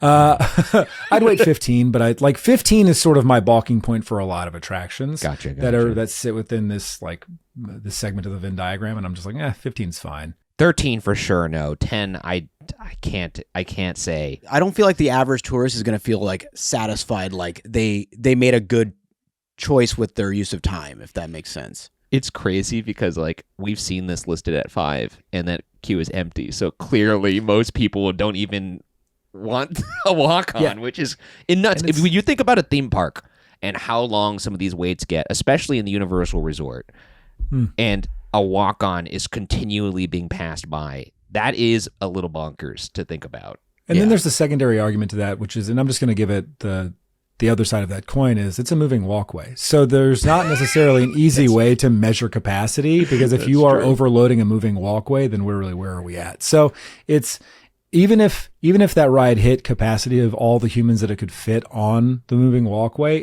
there's always one getting off and one getting on. So at what point do you like outlast that ratio? The eyeball capacity test for me is, do I see people even entering the queue? And I don't think I've ever actually seen somebody walk into this queue. And in fact, anybody listening to this, if you happen to pass by this ride, just take a quick video, a 1-minute video of you filming the exterior of this queue, and see how many people you could physically see walking into this queue. I'd be curious. You might capture me. You'll capture Alan in the wild. That's how you know how to meet Alan. You just go to VillainCon. That's the official meet and greet station. You record for 10 minutes, you'll see him again. Yeah, exactly. And then prepare for me to be like, hey, do you want to hear about why this is a great attraction? That's right. Here's what my blaster settings are. You want to set up your blaster? Let's do it. This is a fail for me. It's a fail. Yeah, I think it's a fail. Yeah, 100%. That's fair. 0 for 1. Moving on. The second test, the smartphone test. Does the queue of this ride have enough to keep you off of your phone? Not literally, but does this queue offer enough immersion to keep you entertained? Was there some effort put in here? I'm going to sort of turn this argument on its head a little bit here. If you understand that there's in-app integration, then you want to be on your phone in this queue. So I think if you understand that you are required to set up the Universal Play app, to set up something that is actually dedicated for this ride, to get logged in, make a mission. In fact, I recently took 2 very close friends on this ride with me. Yeah. And they were like, we've heard a lot of great things. I was like, that's fine. Even if you get off this ride and you hate it, like no judgment in my book, but at least I'm going to show you how to enjoy it to the most you can. Yeah. Like, let's give you yourself the best shot at having a good time. And in the queue, I was like, here's all the fun things. Like, yeehaw. It's not a bunch because it's mostly an outdoor queue into your con space where people often get distracted for good reason. But if you're setting up the phone on the way in, it takes like maybe 2 to 3 minutes to get yourself set up on the app. And then by that point, you're in the villain camera, like, and here's all the Easter eggs. So I think once you're in the convention space, then obviously there's a lot there because it's just a bunch of fun Easter eggs. And it's, if you're a con goer, yes. But I think you want to be on your phone getting things set up outside. But I think there was enough effort put in this queue. Like, I think the queue actually is a somewhat saving grace for the ride because the queue is something I'm more excited for than even the ride. So I actually think this is a pass. Yeah. And if you are using your phone, it's usually to contribute to your experience on the attraction. Yeah. So I don't think that should be punished for that. No, I agree. I know there is some app use. I kind of notice it. I guess I'm not as a big of a fan of the Play Disney app as much as what I think Universal's doing. Yeah. That might just be a personal opinion where I just feel like I never feel inclined to run around Galaxy's Edge and scan data with my data pad. I have so much that I could say about that, and I'm going to keep it down, and I'm going to say I agree. And I have to, because it's development with intent versus development for the sake of development. And I see. If you like, we've got all these touch points because I also haven't, like, I know what Galaxy's Edge could have been, right? And then that would have been development with intent. And what we got was a really watered down version. Whereas when you look at Minion Land, did you guys know that there are touch points and collectibles all throughout Minion Land?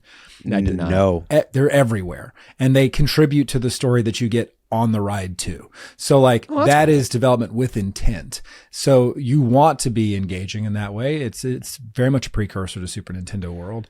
And it's just that I think is a really nice integration. I remember that was supposed to be the case even on Smuggler's Run, that like the things you do in the land would influence like how you're treated in the cockpit and stuff like that. At least that's what my recollection was. And that would have been pretty cool. You're exactly correct. And I think what happened was, and oh God, I'm not going to derail us again, and I'll be very short.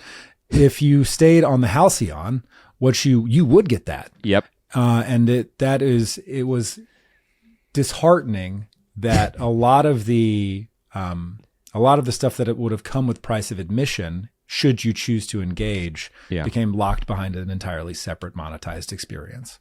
Yep. I mean, that's how we felt when we did the Star Cruiser. That's right. There was a moment where, like, one of the missions, you ended up at the Oga's Cantina and you got to like say something to the bartender who would kind of give you this like thing, like that interaction of feeling like, oh, like I'm not supposed to be here. Let's keep this like on the hush. Like I remember like feeling like the whimsy of that moment, being like, this is what I think a lot of people thought Galaxy's Edge was going to be. Yeah. Mm-hmm.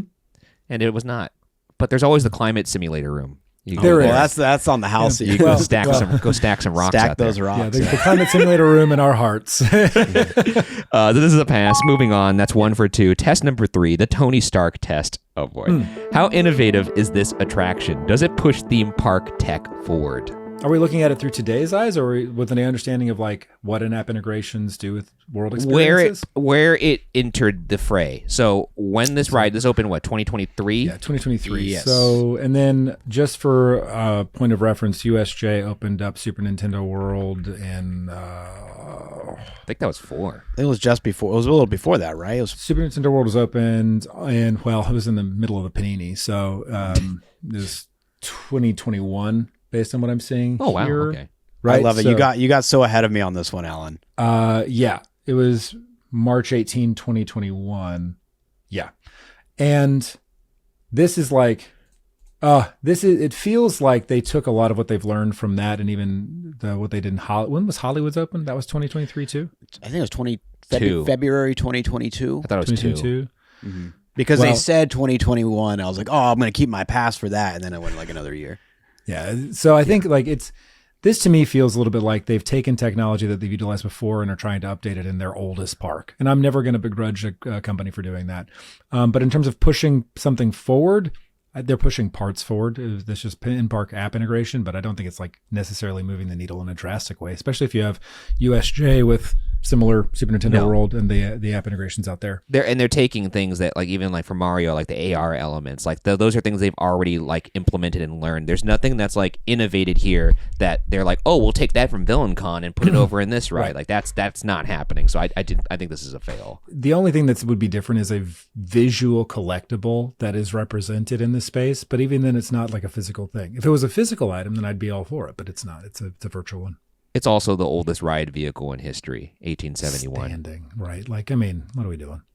Yeah, even the original had seats. Right. Could you imagine they just put a bench halfway through the test? You just sit down. That'd be sick. I would love that bench. Well, I was actually wondering because like I obviously haven't followed this ride enough. Like have you ever? There's no cap option, right? Or seat. No. I feel like that would be so. Well, I guess that would be kind of difficult to integrate. I guess. Yeah, the only thing that would make sense is if you had like two separate walkways that ran parallel to one another, and then that would like one would be designed to do such a shoot. I'd like to have two parallel walkways. One, I get to like turn the speed up. That'd be fun, just a challenge run. Or it'd be fun if you had two parallel walkways, and if you hit certain targets, you made their walkway go backwards. A true fire drill. Trap them in the ride forever. Just have them go back and forth. So funny. I like that. By the way, I will correct myself. 2023 February was Hollywood. But still, Japan's predated this one by a while. So that's a fail. Moving on. We're at 1 for 3. Test number 4, the Hollywood test. Could the story or world presented in this attraction be a feature-length film? It already is one. That's true. That is true. But the story specifically for this ride about the Vicious Six recruiting you. Right. So the Vicious Six in one of the Despicable Me movies, or was it a Minion movie? I'll look it up and figure it out here in just a minute. But in either one of within the Despicable Me world, somebody does get booted out of the Vicious Six, and Gru attempts to join the Vicious Six, and then is disillusioned by their villainy or their type of villainy. So it's not his brand. You're just not his brand. He wants to steal the moon. He doesn't want to do anything else. So they're trying to put you in the shoes of Gru. I would like if I'm reaching for an argument, that's the one, and that's the film they're trying to drop you in. I mean, a villain con movie, like the idea of a villain convention that people have traveled through time to come attend, that is fun, and it definitely is in the zeitgeist right now with Suicide Squad and what's another bad guys? They're Thunderbolts. It's very much in the world of like group of villains are actually heroes. They tried to do it with Dark Universe originally, not the themed land or world in Epic, but the cinematic universe they were trying to establish with Mummy and Tom Cruise. So like this isn't like a new idea, and I do think they could make probably an entertaining movie off of Villain Con premise, in my opinion. Yeah. Certainly the Despicable Me world has enough space to invent more villains and have like an entire like subset of folks. I think if I remember about the movie correctly, it was like there were really fun things like choose your henchman or like henchman auditions where they would have different like henchmen come in and audition for it. It was like, that's hilarious to me. Or like, are you powerful enough or is your invention good enough to actually be a villain, or are you just like this like weird person who's like, I have a freeze ray and like it doesn't actually do anything. So exactly. I think there's enough to make a movie that's not just bits. It actually is funny. I think so. I'm gonna pass it. I'm conflicted, honestly. I think that the stage is set for it. I think the world would allow for a feature-length movie. In terms of the ride itself, I don't think it executes. This kind of goes back to your points, Alan, of like there needs to be some definitive nature of, okay, you're starting here, and then some conclusion to the extent of not despicable enough, come back next time, or welcome to the Villainous Six. The story presented, though, it is presented. It's just not presented well. But the story itself doesn't have flaws. I mean, I think it's a fun setup with the convention, honestly. Yeah, I do too. It's just sad that they didn't deliver totally on it. I'm fully aligned that the setup is good. I'm also fully aligned that like even if you just take the Buzz Lightyear Space Ranger spin where you've got different segments of score, because I know that like they can always go higher, right? And it's always cumulative. But even if you do like a score for that run and where you sat in that run would feel would feel better. Like, are you a henchman because you had an off day, or are you a villain because it was a good one? So like those, I think, would be a really nice way to sort of tie a bow on it in ride. But I think the setup is if I were to pitch that movie, I think producers would be like, yeah, that movie exists. We think you can make it work in an animated space. Go. Oh, of course. Yeah. And I think, honestly, I'll go even further. If you want to look at every shooter that really, the main shooters in the field here. So we have this, Midway Mania, Buzz Lightyear, and then, was there another one? You say Men in Black? Spider-Man, Men in Black. I would say of all of those, the setup actually for this one, the time and place of where the shooting is taking place, this story is actually the strongest. Because Buzz Lightyear, it's just like you're defending the galaxy. It's pretty ambiguous. I think Men in Black is pretty good as well. Men in Black is good, but it's not as obvious that you're at the World's Fair and then transferred it into the headquarters. I thought so, yeah. I don't think it's as obvious as like you are in a villain con, where you quite literally are in the queue in this one. And in Midway Mania, I don't know what the hell the world is of that one. I guess you're just in Andy's room, I suppose. Yeah, go, sure. Yeah. Why not? You're a toy, get it. Like, hey. But I think of all those, I think the setup is actually the strongest in this one, which is kind of funny. I never really thought about it that way. Whatever. I'm down. Sorry, Byron. It would have been 2/3 anyways. So 2 for 4. Moving on. Test number 5, the Simpson test. How likely is this to be replaced with something new, a la the Back to the Future being replaced by the Simpsons? I don't know if it'll be replaced, but I think they'll update it. Or, yeah. I mean, like, I just don't know how much they're willing to reinvest in the fact that they've done all the app work. They might. I could be wrong. That's where I'm coming from with this. I feel like eventually, like if we're looking in the future, like decades, there's no way this ride is still there. It's too outdated in terms of just anything. I think any ride that's based on like some sort of like tech, heavily reliant on a certain kind of tech, that usually will go away pretty quickly. But then again, Buzz Lightyear, that's been around forever. The benefit of this ride is it is shooter style. And shooter style rides, push come to shove, if you want a safe place to send people are going to go there because they want to have healthy competition, or an unhealthy if you're me. And I think, does this ride exist in 10 years is it the same exact ride? My honest hope is no.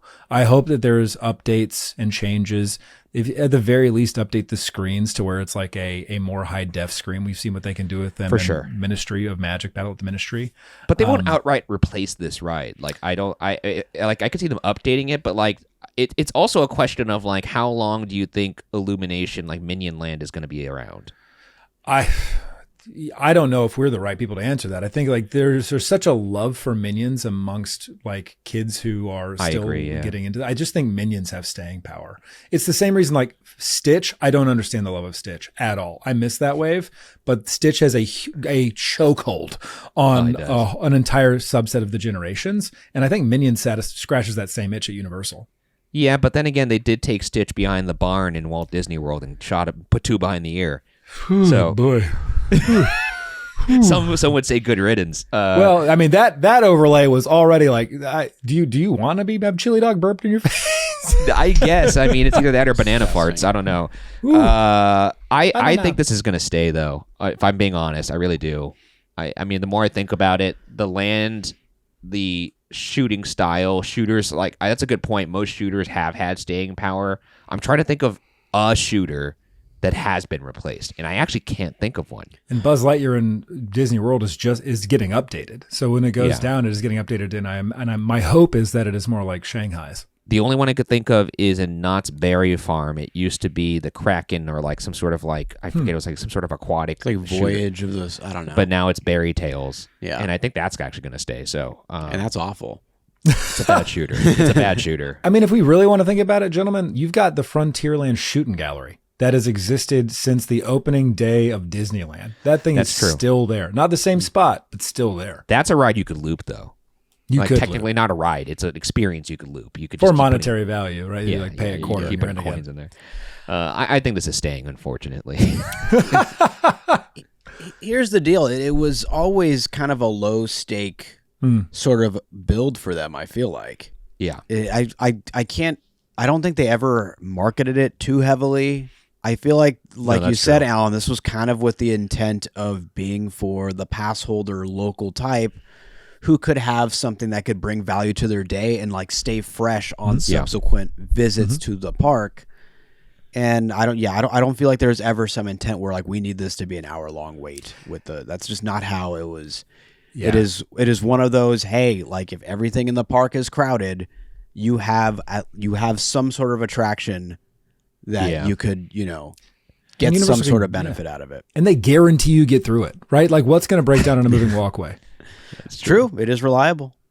So what do you got here, Byron? I will, and especially since it is not the only attraction in Minions Lands, it doesn't take up the largest enough footprint where most of the time attractions these days are getting replaced for a very marketable e-ticket attraction. Mm-hmm. And let's think about it this way. Like Shrek 4D, I thought was kind of trash, and that went for over 20 years. I think it went almost 20 years. So yeah, I have to go with a pass.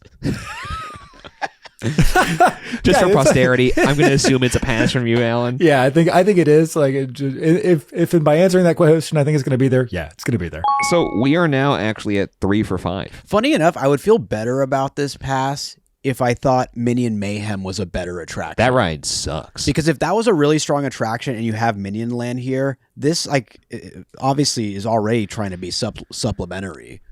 But yeah, is that the worst 1-2 punch in theme parks? For how big that property is, the fact Minion that they made 2 attractions, neither of which are like sniff even like a D ticket. That has to be the worst 1-2 punch in theme parks in terms of IP, right? Because they're next to each other too. That's the crazy part. I'm just cycling through all the theme. It's certainly in the bottom 3. Yeah, at least, right? I think that's a safe bet. Hey, chime off in the comments if you could think of a better 1-2 bad punch. What's the name of that absolutely horrific mine ride at Knott's Berry Farm where the animatronic is spewing pneumatic fluid at its neck?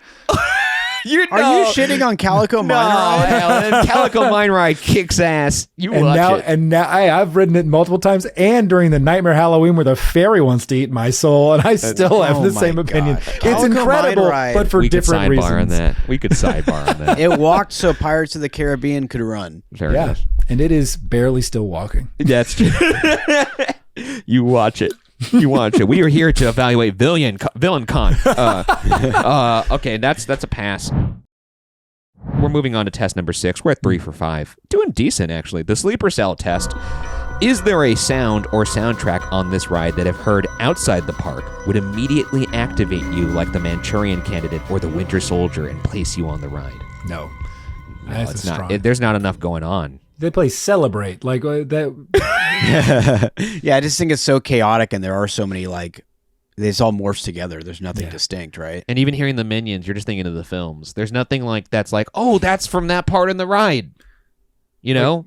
I wish they played Pharrell's Happy, because I think that has become associated with the Despicable Me and specifically the Minions. I think had they brought that over and not had it at an inexplicable dance party at the exit of Despicable Me and you put it into this one, it would be different. But no, I don't think it. Happy is definitely associated with our Starway. Yeah, we can't go down that Starway without hearing Pharrell. It's that in weddings. If you hear Happy, you might want to check where you're at. You are either on the Starway at Universal Studios Hollywood or you are at a wedding. Yeah, who's getting married? Me? That is a fail then. Yeah. Okay, moving on. 3 for 6. By the way, what did Supercharged get? It got a 3, didn't it? Supercharged did get a 3. Interesting. We have not taken it to court yet, but test number 7, the premature detraculation test. Does this ride finish too soon, or is it a good length? Some rides last too long. I think you both are going to say it lasts too long. I think it's a fine length. I think the reason it feels long is because you don't have a clear start and end.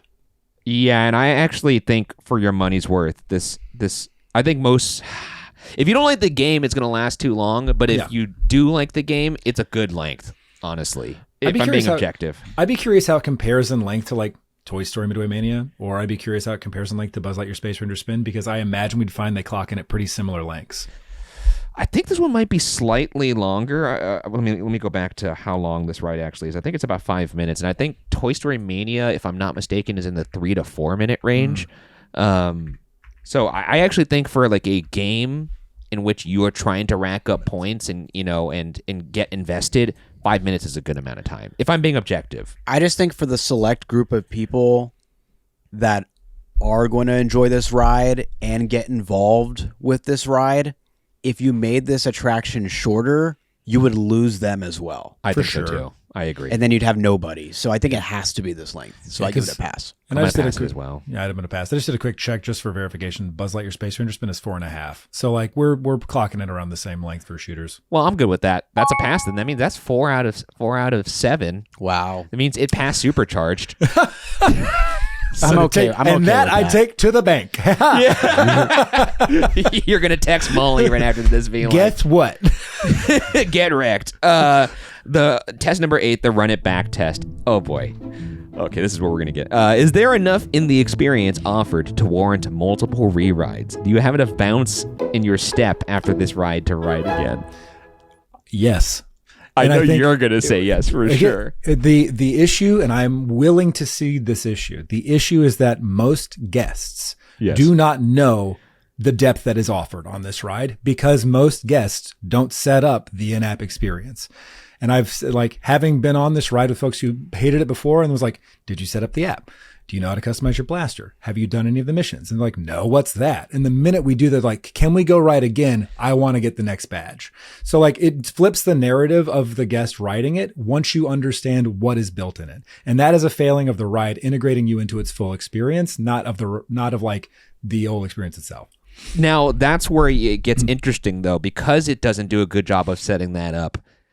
The more common experience is people just kind of getting on this and giving a big WTF shrug the entire time. True. And in that case, you definitely don't want to get on this. In fact, I wanted to get off this. Yeah. So I don't know. It feels. I don't know how to evaluate this because it feels. I could see what you're saying. It feels weird to punish it because you're not experiencing it how is intended. However, if you didn't do enough to set it up to ride it how it was intended, then there's two sides the way I fully see that point. Fully see that point. We don't have enough Allens in this world to get enough people like prepped and ready to enjoy this. They need to have like a Walmart style greeter outside of this ride that basically is like filling people in, handing out flyers like the Save the Clock Tower lady, just to be like, here, this is how you play this ride. Like, go ahead, watch a POV, look at 80 to 90% of the people around you. There's no bounds. Or at the very least, like put up a poster outside that has like, have you set up your app? No, exactly. I think, unfortunately, I'm going to have to fail this one. Yeah. Which is funny because you could make the argument that there is more than enough to rewrite it in terms of things that are to be discovered. It's just so many people give up, myself included, the first time you're on, that they're never going to get there. And it's fair. I feel like it'd be disrespectful to other shooter rides, such as like Midway Mania. Yeah, you don't need any explanation there. People that do not give a crap about video games come off that thing with some bounce or some interest in rewriting. That's right. And I think the biggest part about that is that Midway Mania has one note. And it tells you the note the minute you get on. Exactly. It's like your job is to shoot the targets, and when you shoot targets, you're going to get points. And the only thing that changes are the targets you're shooting, right? Like the point values are fine. If you understand secrets through rewritability, you're going to be able to unlock those secrets. But it is so simple in how it is built. The lowest common denominator can understand that. People who don't like video games. The problem with Villain Minion Blast is that if you don't understand, it's still shooting it's still shooting nonsense and around you. But like if you don't understand the deeper, then I fully agree. Like then you feel like, why am I on this moving platform? Yeah, and I mean, like even like Mario Kart, there's that beginning section where it shows you how to shoot the shells and everything. Mm-hmm. This doesn't even have that. So no, I think this is a fail. I think that's fair. I mean, I could see it being litigated later, but we'll see how many people ride for this in the comments. So that's 4 for 8. Moving on to test 9. We only have 2 more tests left. The exit through the gift shop test. Would you, in theory, pick up merch for this ride? Exit through the. Oh my God, Alan! Would you, in theory, pick up merch for this ride as you exit through the gift shop? In theory, does this ride inspire you to sport your love for it? I mean, I have. So I feel like I'm the right person to ask this question. Oh, yeah, or the wrong one. Yeah, I mean, well, thankfully there's not. So I shouldn't say thankfully. There's not a ton of specific ride merch other than Villain Con stuff, and Villain Con comes directly from the film franchise. So I'm worried that muddies the water a little bit. But I've picked up this stuff before, and I've seen other people go in and pick up stuff for their favorite villain, like kids will for Minions. But Whether or not that's inspired by the ride, I think that's hard to tell in general, unless somebody's buying a blaster. And I don't know that anybody like wants to carry that around all day. The biggest thing I usually cite for this test is like, if this was like, if they sold a ride vehicle of this in the gift shop for your desk, would you buy it? Like a little moving walkway. And the moving walkway for this is like crazy. What would you even? If there was a shirt, like, would you buy a Villain Con Minion Blast shirt that said Villain Con Minion Blast? That's crazy. This is one of those things where it's like, if like in the theme park like culture of like sickos, there's funny opportunities. Like, for example, I would buy a shirt that said chilling like a villain, and it just has someone standing on the moving walkway. Oh, heartbeat. In a heart. That's pretty funny. I think if Universal, and this is something that's like, Universal loves to lean into the bit, and I'm just waiting for the time that comes where they're like, Villain Con, we understand there's like this stigma around it. Let's just lean into it. I think that's what they should do. I think we're like a year or two away from it because of everything that's been happening with Epic. But like I'm especially as they go back and start looking at their older parks to try to like refurb and reinvest. I think that happens for sure. I don't personally think there's enough of a cult following for this ride for people to be walking out there with Villain Con Minion Blast shirts. Once again, it's like a small bracket, and if I'm going to make a vote for the people, unfortunately, I have to fail it. No, gentlemen, I hear you. When the podcast comes out, though, we are going to have to do a reconvene, and for inside joke purposes, I would 100% buy it. Yeah, for sure. Some sort of witty shirt or hat or something regarding this ride that only my theme park sicko friends. Yeah. We would all come together, but everyone else was like, what the f*** Look, we have a community of theme park sickos that are watching this episode, and I encourage all of you, if you are out there and you see somebody wearing a Villain Con Minion Blast shirt or something from that store in the wild, please take a picture of it, because I don't think it's going to happen much. Please reach out to Molly McCormack. Tell her that Alan's been found. He's lost, and where was he today? Return him safely, please. That's so good. Like wakes up not there. Where the hell is he? He's moving at 0.1 miles per hour. Yeah. Racking up points, baby. That is I think that's a fail then. All right. We're at 4 for 9. Let's go. Let's see if we can get to 5. Oh boy. Well, that means it's automatically not. We're automatically not world class. Thank God. I'm sorry. Test number 10, the fine wine test. Has this ride aged well? Has your opinion of the attraction appreciated or depreciated since your first experience? Or if it's a new ride, do you believe it will age well? This is very interesting for me, actually. I'm so curious. So I think this ride is entirely dependent on who you ride it with, much like we've had conversations before. For me, it ages well because I know how to engage with the ride in a way that makes it deeper than the standard ride. I think that like it feels almost like, oh, do you want to hear the good word of Illumination Millicon?